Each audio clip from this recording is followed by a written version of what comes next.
Hello friend, welcome to আর রাখি simple life channel. সকলকে জানাই গুড আফটারনুন। তো এখন বাজছে দুপুর 3টা।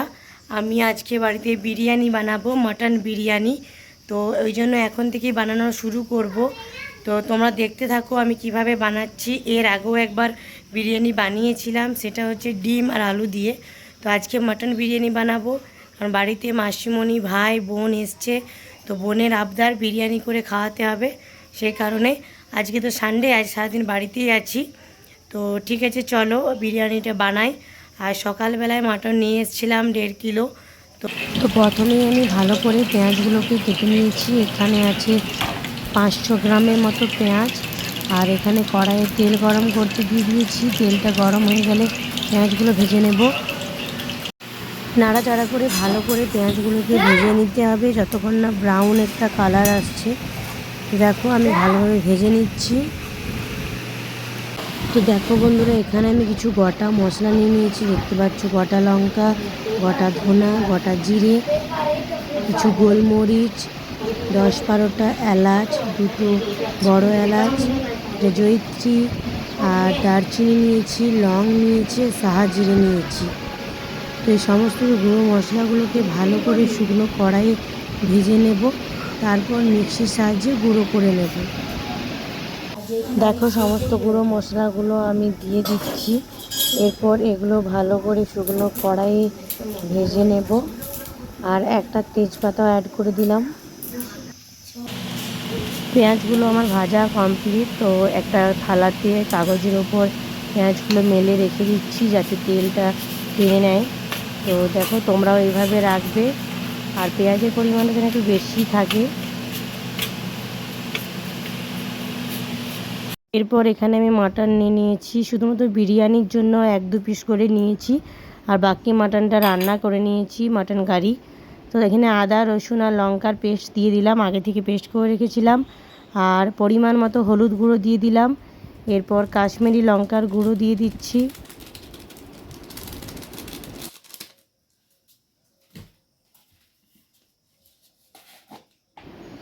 এরপর পরিমাণ মতো লঙ্কা গুঁড়ো দিয়ে দিলাম, কারণ একটু ঝাল ঝাল ভালোই লাগবে। আর এখানে গোলমরিচ গুঁড়ো দিয়ে দিচ্ছি।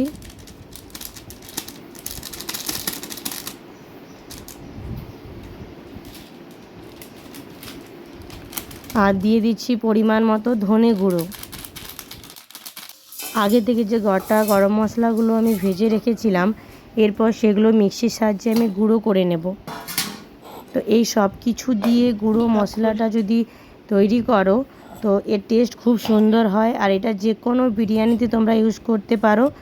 এখান থেকে 1.5 চামচের মতো গুঁড়ো মশলাটা আমি মাংসের সাথে অ্যাড করে দিচ্ছি। আর পেঁয়াজ ভাজার যে তেলটা ছিল সেখান থেকে আমি 1 ডাবু তেল নিয়ে মাংসের মধ্যে দিয়ে দিলাম। এরপর খুব ভালোভাবে সমস্ত মশলাগুলো মাংসর সাথে মিশিয়ে নেব। তারপর 10-15 মিনিটের জন্য ঢাকা দিয়ে রেখে দেব।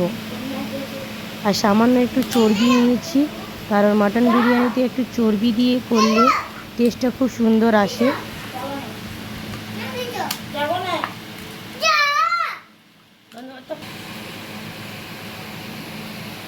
সমস্ত মশলা ভালোভাবে মিশিয়ে এইভাবে কিছুক্ষণ রেখে দেব। আর এই যে এখানে পেঁয়াজ ভাজা কিছুটা পরিমাণ মিশিয়ে দিচ্ছি। গ্যাসে আগে থেকে গরম জল চাপিয়ে রেখেছিলাম, তো জলটা সামান্য গরম হয়ে গেছে। এখানে কিছু গোটা গরম মশলা অ্যাড করে দিচ্ছি, যেমন তেজপাতা, কয়েকটা লং, এলাচ, দারচিনি আর গোটা কত গোলমরিচ। আর শাহি জিরা দিয়ে দিলাম 8 চামচের মতো। আর নুন দিয়ে দিলাম।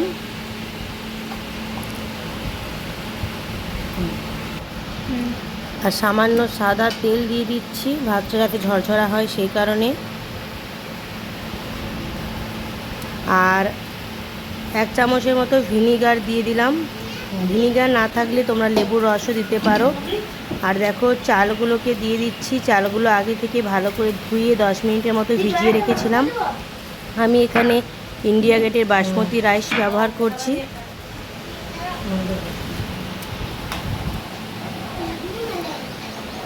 সামান্যভাবে নাড়াচাড়া করে দিচ্ছি, খুব বেশি জোরে নাড়াচাড়া। এরপর এই মাংসর সাথে আমি টক দই মিশিয়ে দিচ্ছি প্রায় 150 গ্রামের মতো। তো টক দইটাকে ভালোভাবে ফাটিয়ে নিতে হবে, আগে থেকে আমি ফাটিয়ে রেখেছিলাম। এরপর মাংসের সাথে দইটাও ভালোভাবে মিশিয়ে নেব, তারপর আরও কিছুক্ষণ রেখে দেব। এরপর আমি গ্যাসে প্রেসার কুকার চাপিয়ে কিছুটা গরম করে নিলাম। তারপর মাংসটাকে প্রেসার কুকারের মধ্যে দিয়ে ভালোভাবে নাড়াচাড়া করে নিচ্ছি, কিছুক্ষণ কষিয়ে নেব। এখন কোনো জল দেব না, তো ভালোভাবে কষিয়ে নিতে হবে এই সময়।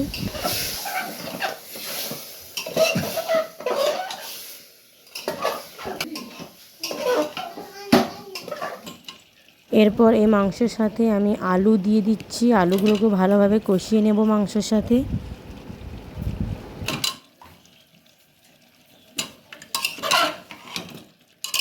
তো অনেকক্ষণ আলু আর মাংসটাকে ভালোভাবে কষিয়ে নিয়েছি। এরপর গ্যাসের ফ্লেমটা মিডিয়ামে করে কিছুক্ষণ প্রেসার কুকারে ঢাকাটা উপর থেকে দিয়ে রেখে দেব। এখন ঢাকাটা আটবো না, জাস্ট একটু ঢাকা দিয়ে কষিয়ে নেব।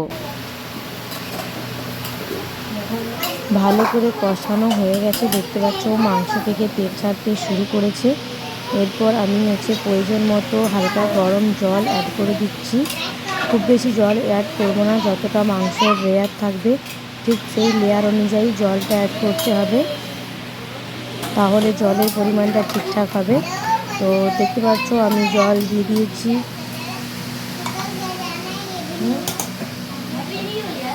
এরপর প্রেসার কুকারের ঢাকনাটা বন্ধ করে দিয়ে 2 সিটি দিয়ে দেব।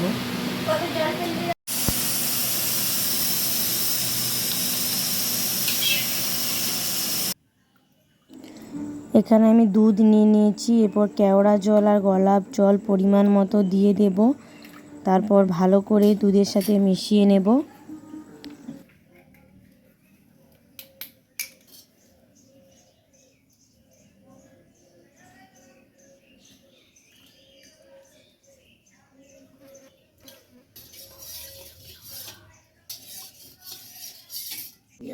এখানে আমি একটা হাঁড়ি নিয়ে নিয়েছি আর কিছুটা ঘি নিয়ে ভালো করে হাঁড়িটার মধ্যে বুলিয়ে নিচ্ছি।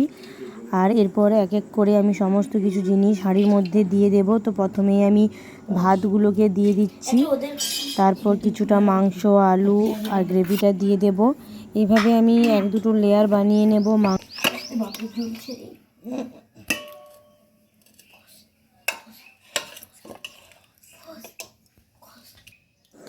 আর আগে থেকে যে দুধের লেয়ারটা বানিয়েছিলাম সেটা আমি দিয়ে দিচ্ছি,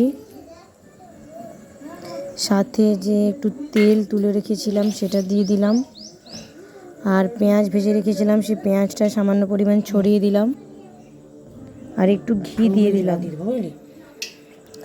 এরপর উপর থেকে আরও ভাত দিয়ে দেব, বাকি যা যা আছে সমস্ত কিছু সেমভাবে দিয়ে দেব। তো তোমরা দেখতে থাকো।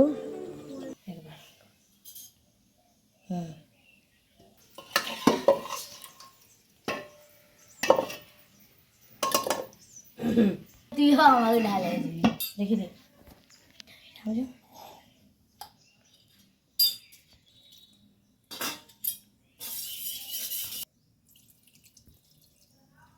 আর আগে থেকে সমস্ত গোটা মশলা দিয়ে যে গুঁড়ো মশলাটা বানিয়ে রেখেছিলাম সেটা আমি 1 চামচের মতো দিয়ে দিলাম।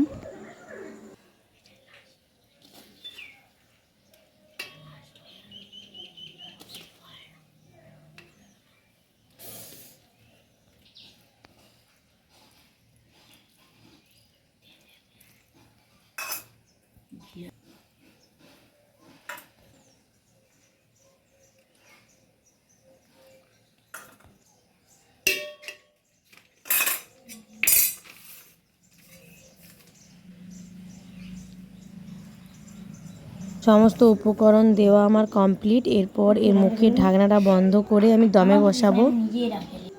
তো দেখো আমি মুখটা ভালো করে বন্ধ করে দিয়েছি আটা দিয়ে।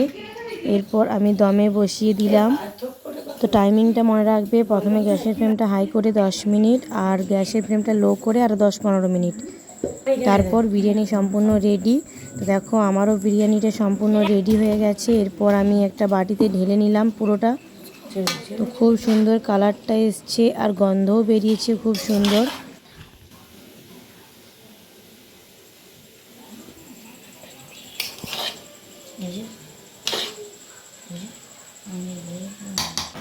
তো এখানে আমি এবার রায়তা বানিয়ে নিচ্ছি। তো টক দইটাকে ভালোভাবে ফাটিয়ে নিচ্ছি আর বিট নুন অ্যাড করে দিলাম আর গোটা জিরে শুকনো কড়াই ভেজে নিয়ে গুঁড়িয়ে নিয়েছিলাম সেটা অ্যাড করলাম।